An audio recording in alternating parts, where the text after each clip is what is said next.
Ever wanted your Canva videos to play automatically without any clicks? Well, today I'm going to show you exactly how to do that in just a few simple steps. Autoplaying your videos can make your designs feel more dynamic and professional, whether it's for social media, presentations, or digital content. First, let's talk about enabling autoplay for a specific design.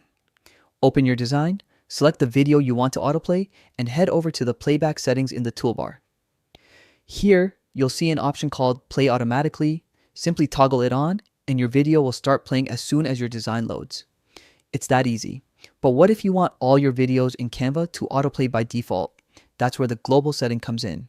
Click on your account settings, navigate to accessibility, and look for the autoplay videos option. From the drop-down menu, select on. Now, every time you add a video to your design, it will automatically play without needing any extra clicks. Autoplaying videos not only saves time, but also makes your projects feel more seamless and engaging. Just remember, while autoplay is fantastic for most projects, be mindful if your audience prefers to control playback themselves. And that's it. Now you know how to make your Canva videos play automatically, either for a single design or across all your projects. Give it a try and see how much smoother your videos feel.